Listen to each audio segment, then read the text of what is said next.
몇 년 전 대학생 시절의 이야기입니다. 그해 여름 친구들과 함께 MT를 가게 되었습니다. 우리는 작은 산골 마을로 향했는데 그곳에는 오래된 펜션이 있었습니다. 주말 동안 즐겁게 놀기 위해 예약한 곳이었지만 도착한 순간부터 어딘가 석연치 않은 느낌을 지울 수가 없었습니다.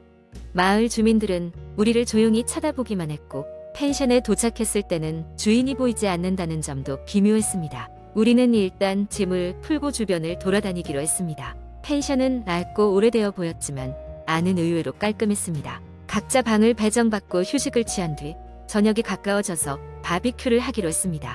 그날 저녁은 화기애애하게 지나갔지만 밤이 되자 긴장감이 감돌기 시작했습니다. 늦은 밤 화장실에 가기 위해 일어난 친구가 갑자기 돌아와 무언가 이상한 소리를 들었다고 했습니다. 그녀는 화장실에 가려는데 복도 끝에서 누군가 웅얼거리는 소리가 들렸다며 기분 나빠했습니다. 우리는 모두 겁을 먹고 복도 끝을 바라보았지만 어둠밖에 보이지 않았습니다. 대수롭지 않게 넘기기로 하고 다시 자리에 누웠습니다. 그런데 그날 밤 이상한 꿈을 꾸었습니다.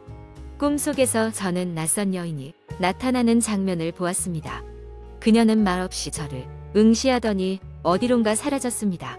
이상하게도 다음날 친구들과 꿈 이야기를 나누었는데 놀랍게도 모두 똑같은 여인을 봤다고 했습니다. 정체불명의 불안감이 우리를 감쌌습니다. 그 후로도 우리는 계속해서 이상한 경험을 해야 했습니다. 누군가는 새벽마다 복도에서 아이가 웃는 소리를 들었고 또 다른 친구는 누군가 방문을 노크하는 소리에 잠에서 깼다고 했습니다. 하지만 문을 열어보면 아무도 없었습니다. 이러한 일들이 반복되자 우리는 공포에 질려갔습니다. 결국 이틀 후 우리는 펜션에서 도망치듯 떠나기로 결심했습니다. 짐을 쌌을 때 펜션 주인이 돌아와 사과했습니다. 그녀는 급한 용무로 자리를 비웠다며 우리의 불편함을 미안해했습니다. 우리는 별일 없이 떠났지만 그 후로도 때때로 그 펜션에서의 꿈과 기묘한 경험들이 떠오르곤 했습니다.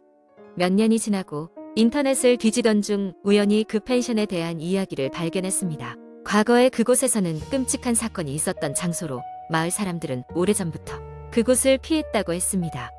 특히 먼 친척인 여주인의 이야기에 따르면 과거 그곳에서는 사고로 가족을 잃은 여인이 미치도록 슬퍼하다가 목숨을 잃었고 그 후로 그녀의 혼이 떠돌고 있다는 얘기가 전해진다고 했습니다.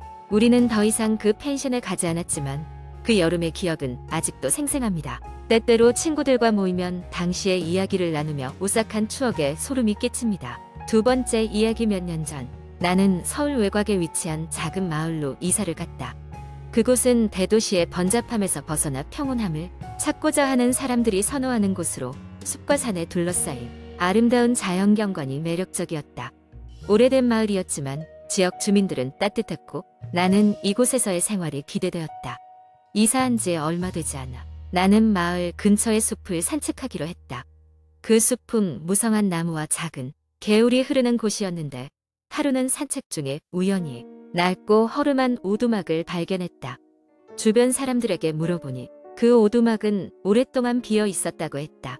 마을 노인들은 그곳이 귀신 들린 집이라며 밤에는 가지 말라고 충고했다. 나는 처음엔 그저 미신일 뿐이라 생각하며 크게 신경 쓰지 않았다. 어느 날 밤 나는 잠을 이루지 못하고 숲을 산책하기로 했다. 달빛이 밝아 길을 찾기 쉬웠고 차가운 밤 공기를 맞으며 걸으니 마음이 차분해졌다.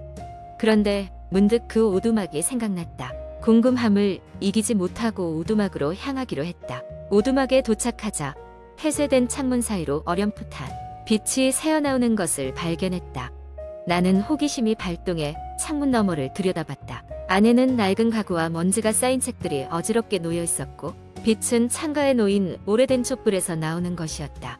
그런데 그때 알 수 없는 한기가 등골을 타고 흘렀다. 방 안에 사람이라곤 아무도 없어 보였지만 누군가 내면 깊숙이에서 나를 응시하고 있다는 기분이 들었다.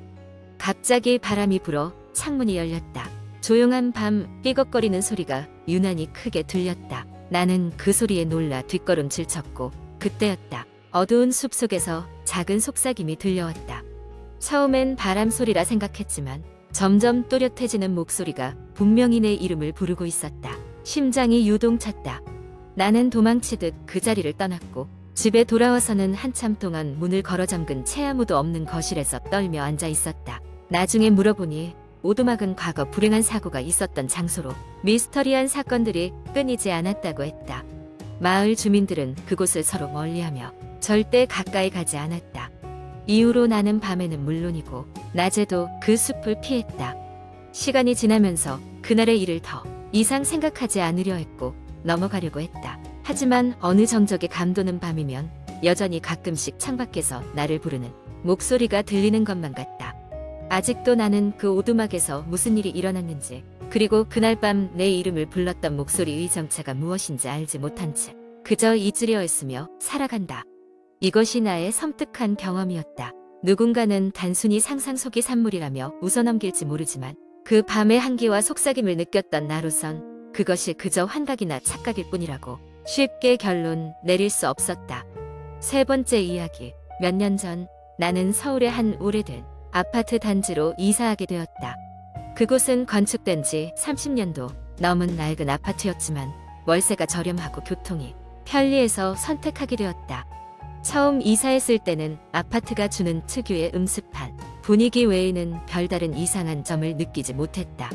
하지만 시간이 지나면서 이상한 일들이 하나둘씩 생겨나기 시작했다. 어느 날 밤 나는 거실에서 TV를 보고 있었다. 방금 전에 켜던 TV 채널이 갑자기 다른 채널로 바뀌었다. 처음에는 리모컨이 잘못되었나 생각했지만 리모컨은 내 손 가까이에도 없었다. 조금 기분이 나쁘긴 했지만 우연이겠거니 하고 다시 원래 채널로 돌려놓았다. 그런데 며칠 후 이번에는 부엌에서 이상한 소리가 나기 시작했다. 금속성이 섞인 쨍그랑거리는 소리에 잠에서 깨서 부엌에 나가보면 싱크대 위에 물컵이 미세하게 떨리고 있었다. 집에는 나 혼자였기 때문에 이 현상은 나를 소름 돋게 만들었다. 며칠 후 늦은 시간까지 일을 마치고 돌아오던 길에 아파트 입구에서 엘리베이터를 기다리고 있었다. 문이 열리자 나는 안에 아무도 없는 것을 확인하고 들어갔다. 그런데 엘리베이터 안에는 실내에 걸맞지 않게 찬바람이 불어왔다. 순간 소름이 돋아 엘리베이터의 거울을 바라봤는데 내 옆에 누군가가 희미하게 서 있는 것 같은 착각이 들었다. 눈을 비비고 다시 봤을 때 그 실루엣은 사라져 있었다. 점점 불안감이 커지기 시작한 나는 인터넷에서 이 아파트에 대한 정보를 찾아보기로 했다. 검색을 하던 중 10년 전쯤 이 아파트에서 있었던 사건에 대한 이야기를 찾아낼 수 있었다. 그 사건은 다름 아닌 내가 지금 살고 있는 층에서 발생한 것으로 한 중년 여성이 엘리베이터에서 쓰러져 사망한 사건이었다고 한다. 당시 사인은 심장마비로 밝혀졌으며 그녀의 죽음을 둘러싼 몇 가지 이상한 소문들이 퍼져나갔다는 것이다. 밤이 깊어지면 이상한 소리는 더욱 잦아졌고 어느 날은 방에서 잠을 설치다가 수 없는 기척에 눈을 떴다. 희미한 달빛이 창문을 통해 방 안을 비추고 있었고 나는 침대 옆에 있는 거울을 무심코 바라봤다. 순간 거울 속에서 뭔가가 움직이는 것 같아 깜짝 놀라 고개를 돌렸지만 방 안에는 아무것도 없었다. 이쯤 되니 심리적으로 너무 지쳐갔다. 나는 그 아파트를 떠나기로 결심했다. 당장이라도 이 집을 빠져나가고 싶었지만 당장 갈 곳이 없었기에 마음을 추스르고 하루하루 버텨내야 했다. 마지막 날 밤 짐을 싸기 위해 온통 집안을 정리하다 이상하게 끌리는 곳이 있었다. 바로 거실 구석에 있는 작은 수납장. 머뭇거리며 수납장을 열자 거기엔 오래된 사진 한 장이 놓여 있었다. 그 사진 속에는 미소 짓고 있는 한 여자가 찍혀 있었는데 그녀는 엘리베이터에서 죽었던 그 여성과 똑같아 보였다. 마치 사진이 나를 쳐다보는 것 같아 황급히 사진을 제자리에 놓고 문을 닫았다. 그날 밤 이후 나는 그 집을 떠나 새로운 곳으로 이사를 갔다. 새 집으로 옮기고 나서야 희미한 속삭임과 갑작스러운 물체의 이동 같은 기묘한 현상에서 벗어날 수 있었다. 그곳에서의 경험은 여전히 내 기억 속에 뿌리 박혀 있었고 그때마다 나는 다시는 그런 오래된 아파트엔 살지 않겠다고 다짐하곤 했다. 사람들은 가끔 그 경험이 단순한 착각이나 피로에 의한 것이라고 말했지만 나는 알고 있다. 그 집에는 무언가가 있었음을. 네 번째 이야기. 대학교에서 방학을 맞아 친구들과 함께 여행을 다녀오려던 그해 여름 나는 가족이 운영하는 작은 펜션에서 알바를 하고 있었다. 우리 가족은 강원도의 한적한 마을에서 작은 펜션을 운영하고 있었고 나는 종종 대문 옆에 작은 관리실에서 손님들의 전화를 받곤 했다. 펜션에 머무르는 손님이 많지 않은 날, 늦은 오후가 되어 조금 지루해지고 있을 즈음이었다. 날은 점점 어두워지고 있었고 산골짜기의 특성상 해가 지면 빨리 어두워지곤 했다. 그날따라 이상하게도 주인은 너무 고요했다. 관리실에 앉아 책을 읽고 있던 나는 갑자기 전화벨 소리에 깜짝 놀랐다. 관리를 맡은 이후로 손님들이 내 선번호로 직접 전화를 걸어오는 경우는 드물었기 때문이다. 잠시 멈칫하다가 전화를 받았다. 안녕하세요. 펜션입니다. 잠시 정적이 흐르더니 낮은 여성의 목소리가 들려왔다. 안녕하세요. 저 방금 예약을 했는데 확인이 필요해서요. 나는 예약 내역을 확인하기 위해 컴퓨터를 켜고 시스템에 로그인했다. 하지만 그녀의 이름으로 된 예약은 없었다. 죄송하지만 현재 예약 내역에 없는 것 같습니다. 혹시 예약을 다시 한번 확인해 주시겠습니까? 전화기 너머로 작은 숨소리가 들렸다. 무슨 이유에서인지 서늘한 기운이 느껴졌다. 그런 후 그녀는 약간 떨리는 목소리로 말했다. 제가 잘못 본 걸까요? 그럴 리가 없는데 이상한 기분이 들기는 했지만 나는 그저 한 명의 헷갈린 손님일 뿐이라고 생각하고 넘기기로 했다. 네, 혹시 다시 확인하시고 연락 주시면 감사하겠습니다. 전화를 끊고 난 뒤 묘한 기분이 가시지 않아 나는 잠시 창문 밖을 내다보았다. 펜션 주변의 숲은 이미 컴컴하게 어둠에 잠겨 있었고 멀리서 바람 소리마저 들리지 않았다. 그러던 밤 거의 손님들이 잠든 시간이 되어서야 다시 전화벨이 울렸다. 이번에도 같은 목소리였다. 혹시 방금 제가 있는 방으로 하우스키핑 가능한가요? 방이 조금 어두워서요. 도통 이해가 가지 않았다. 우리는 그날 대부분의 객실에 손님이 머물고 있지 않았고 하우스키핑은 낮 시간에만 이루어졌다. 게다가 지금은 한밤중이었다. 지금 시간에는 어렵습니다. 혹시 낮에 말씀해 주시면 도와드리겠습니다. 순간적으로 나는 어떤 방에서 그녀가 전화를 걸었을지 궁금해지기 시작했다.